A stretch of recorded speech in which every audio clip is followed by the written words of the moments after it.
Hey everyone, and welcome back to another video on Lumber Capital Log Yard. I hope that everybody enjoyed Thanksgiving and is hopefully enjoying some Black Friday sales right now. Anyhow, I'm here at the log yard. We just got in a bunch more logs for firewood, and these are actually logs that the Bells is going to be able to handle some smaller stuff, so that's nice. And we're going to hear from the boss about it, so let's get to it.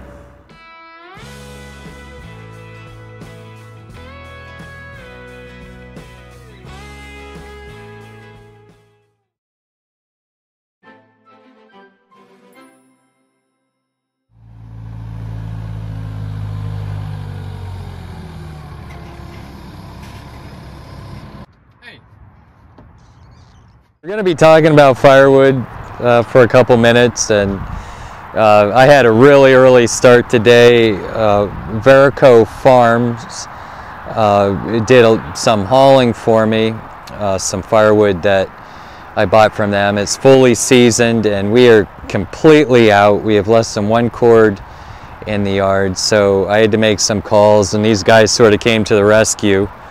But there was a very small window. Hunting season starts tomorrow, and nobody wants to be hauling logs and working when they can be out hunting. So I was very grateful for Mark that he jumped in his truck and came over to a river lot where there had been some land clearing, and we got some really great firewood, some cherry and some locust. There's a little bit of silver maple in there, not much, which isn't the best firewood, but hey, it's almost December and beggars can't be choosers. That's something I always say. And you know, so if you're calling for seasoned firewood now, we have it, and some of it's going to be locust. It's a great, probably one of the #1 BTU firewoods out of our area. So I started really early, left without water, coffee, anything. So I'm going to make a quick cup of coffee, my first cup of the day, if you don't mind, and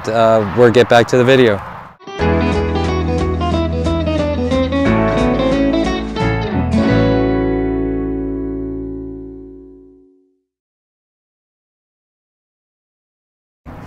One of the things I just wanted to show you is we had a couple loads come in. We've got some here.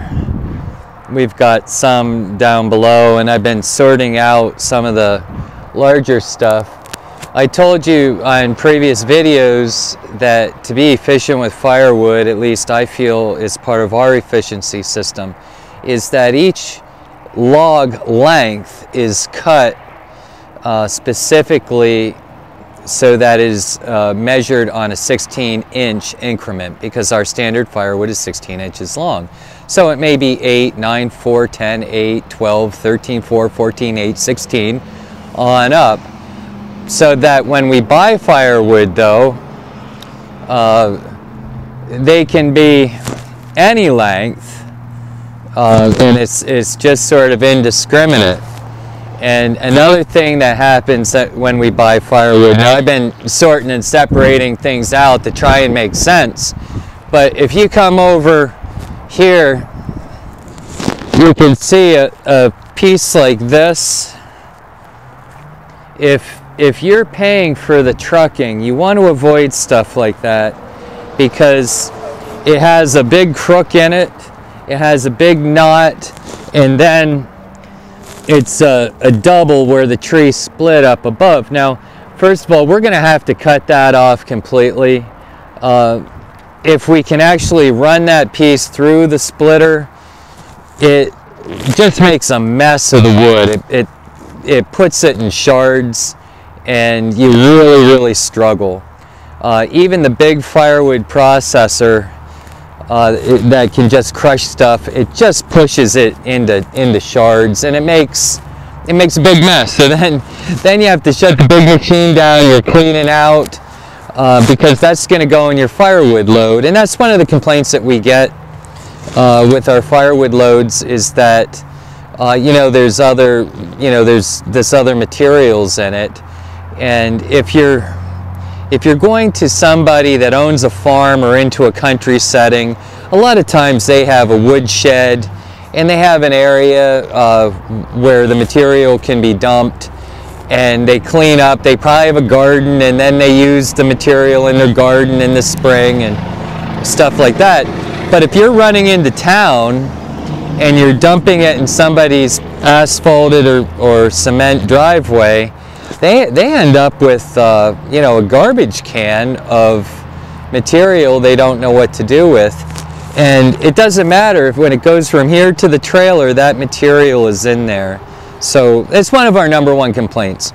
In the future, we're hoping to work with Easton-made log splitters. Andrew Easton owns the company there in Perth, Ontario, and they make a tumbler. His father is the one that I bought the Bell's machine from.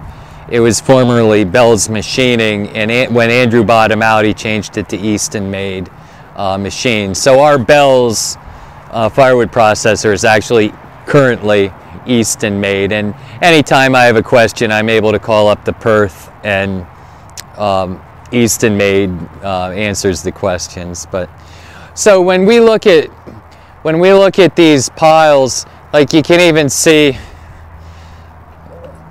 like a piece of wood like this. You know, if you're a homeowner and you're getting this load, this probably isn't a bad piece of firewood for you.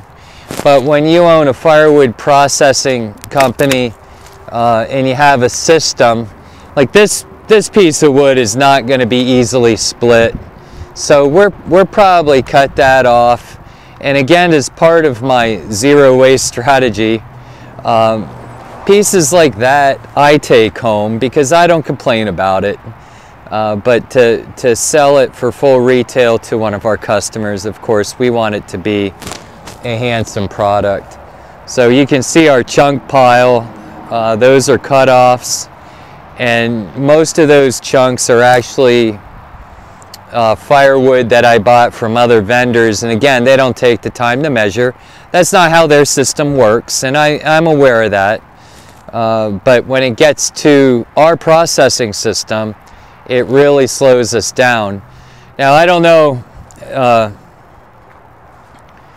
it's probably hard on camera to actually visualize some of this. A lot of this is very crooked. Here's a double or triple end again, so that will need to be cut off. And even though the Bell's processing unit can really handle pretty good crooked wood, a lot of it will have to be cut. If it's 20 feet long, will have to be cut in half because there's just too much sweep over 20 feet, where if you cut it back to 10 or 12 feet, that straightens out the log pretty good. So it's just some of the ideas. I know that there are a lot of firewood guys out there that watch us, and I watch a lot of your videos too, always trying to learn a little something. And you know, those are just some of the things you might want to think about when you're making your purchases and where your wood's coming from. If you are not a logger, you don't have control of the product. I would so much rather process my own wood. I think we have one of the smaller Bell's firewood processors, and I did an entire cord loading it myself. So loading and running the processor, I did an entire cord in 25 minutes. But that was my wood, and you know, everything was right, and there, you know, everything just sort of fell into place.